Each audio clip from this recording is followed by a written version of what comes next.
নমস্কার বন্ধুরা, সুলতান হেসেলে আপনাদের সবাইকে স্বাগত। আজ আমি কুমড়ো আর কারি পাতার একটা সুন্দর রেসিপি আপনাদের সঙ্গে শেয়ার করব। তার আগে চলুন আপনাকে আমি কুমড়োটা দেখাই। দেখুন কত বড় কুমড়ো হয়েছিল আমাদের বাগানে। এই কুমড়ো গাছ আপনাদেরকে আমি আগেই দেখিয়েছি, আপনারা হয়তো দেখে থাকবেন। আর সেই গাছেরই একটা কুমড়ো হয়েছিল কোথায় জানেন? জানলার সানশেডে। কেউ দেখতে পায়নি, কারো চোখে পড়েনি। হঠাৎ করে একবার আমার চোখে পড়ে গেল। কুমড়োটার ওজনে কত হবে বলুন তো?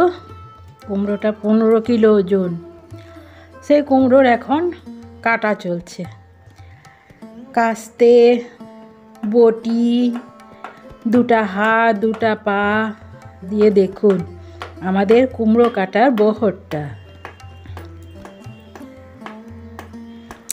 আর যেসব বন্ধুরা আমার এই ভিডিওটি দেখছেন তারা প্লিজ চ্যানেলটিকে সাবস্ক্রাইব করে দেবেন। আর আপনারা কি কি দিয়ে কুমড়োগুলো কাটেন আমাকে জানাবেন। যেহেতু এটা বাড়িতে কাটা হচ্ছে তাই এত যুদ্ধ করা হচ্ছে একটা কুমড়ো কাটার জন্য। এরপর লাগলো দুটা পা দুটা হাত। দেখুন কত সুন্দর কুমড়ো কাটা হচ্ছে।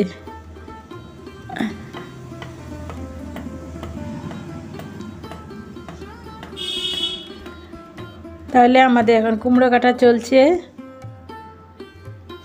ধীরে ধীরে সাবধানে ঘুরিয়ে উল্টিয়ে আর কাটছে আমার হাজব্যান্ড।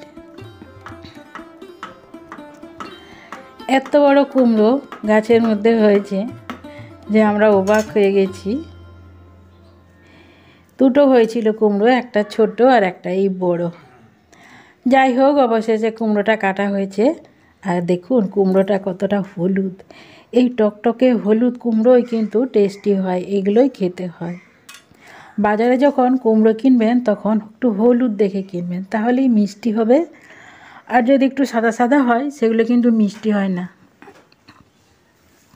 এরপর কুমড়োটাকে পিস করা হচ্ছে। এত বড় কুমড়ো একটু পাড়া প্রতিবেশীকে না দিলেও নয়, তাই পিস করা হচ্ছে। সবাইকে একটু একটু করে দেয়া হবে। মোটামুটি প্রত্যেককেই 1 কিলো করে কুমড়োটা পিস করে দেয়া হয়েছিল। বাকিটা আমি রান্না করেছি ভাজা, ঝোল, ঝাল। আজকে আমি একটু নতুনভাবে রান্না করব, আপনারা দেখুন আর চ্যানেলটিকে সাবস্ক্রাইব করে দেবেন। এখানে আমি তেল দিয়ে দিয়েছি, সাদা তেল দিয়েছি, আর শুকনো লঙ্কা দিয়ে দিলাম, আর দিয়ে দিলাম 1 মুঠো কারি পাতা, আর কালো জিরে দিয়েছি। একটুক্ষণ ভেজে নেব কারি পাতাগুলো। তারপর একটা গোটা টমেটোকে আমি দিয়ে দিচ্ছি। তারপর টমেটোটাকে একটু নরম করে নেব।